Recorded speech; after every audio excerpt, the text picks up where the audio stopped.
Bharatiya Janata party अल्पसंख्यक मोर्चा द्वारा अल्पसंख्यक स्नेह संवाद यात्रा का शुभारंभ कर दिया गया है, जिसके तहत यात्रा आज लाल कुआं पहुंची, जहां नुक्कड़ सभा करते हुए केंद्र और राज्य सरकार की जन कल्याणकारी नीतियों को अल्पसंख्यक समाज के लोगों तक पहुंचाना और अल्पसंख्यक समाज के लोगों को उसका लाभ पहुंचाने का जागरूक किया जा रहा है। अक़लियत और मुसलमानों को खासकर कि आपके लिए किसी योजनाओं में कोई तफरीक नहीं है। सभी योजनाओं का लाभ आपकी जो आबादी है 18% मान लिया जाए, उससे आपको जस्ट डबल दिया जा रहा है। आपके बच्चे जो तालीम से बिल्कुल महरूम थे, उनको उस तालीम के धारे में लाकर उन्हें पढ़ाया जा रहा है, उनको स्कॉलरशिप दिया जा रहा है। और एक ज़माने से आज़ादी के बाद ही से मुसलमानों को कहा गया, इस देश में जब कभी भाजपा की सरकार आएगी तो आपको देश से निकाल दिया जाएगा या फिर बड़े बड़े दंगे होंगे। तो हमने देखा, सबों ने देखा, न कोई बड़े दंगे हुए, न किसी एक मुसलमान को निकाला गया। मुसलमान सुरक्षित है और मुसलमानों को इसका लाभ हो रहा है। पहले के मुकाबले में अब लोगों में ये भेद खत्म हो रहा है। लोग धीरे धीरे जुटते चले जा रहे हैं। अक़लियत के लोग क्या समाज में पहले भी जागरूकता आ गई थी, अब और उसमें तेज़ी होगी।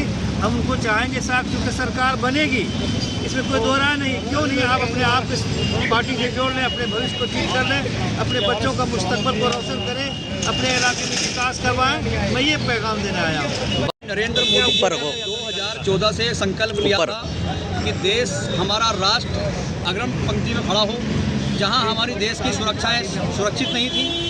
देश हमारा पिछड़ता जा रहा था। इस देश के अंदर जितना 3G से लेके 2G से लेके 4G से लेके ज़मीन से लेके आसमान तक घोटाले थे, करप्शन था।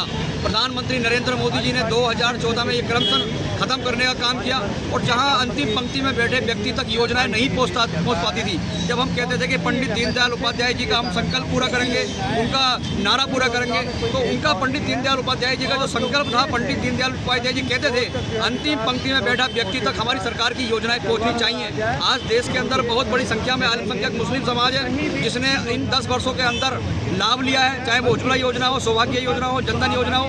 सारी योजनाओं पर लाभ लेने के बाद क्या अल्पसंख्यक समाज को भारतीय जनता पार्टी के साथ खड़े नहीं होना चाहिए? जिस प्रकार से हम कह रहे हैं 400 पार प्रधानमंत्री नरेंद्र मोदी ने संकल्प लिया है कि देश के अंदर तीसरी बार प्रधानमंत्री नरेंद्र मोदी जी बनने वाले हैं और उनके संकल्प पूरा करने के लिए जहां अल्पसंख्यक मुस्लिम क्षेत्र हैं, जहां अल्पसंख्यक मुस्लिम विधानसभा है, जहां पर अल्पसंख्यक पूर्ण बहुमत के साथ रहता है, जिस विधानसभा में अल्पसंख्यक रहता है, हम उनसे निवेदन करने के लिए निकले हैं 15 दिन तक लगातार कि भारतीय जनता पार्टी के साथ आए। आने वाला समय भारतीय जनता पार्टी का है। आने वाला समय का शुभारंभ संभाग कार्यालय हल्द्वानी से किया गया है, जिसका समापन विकास नगर में किया जाएगा।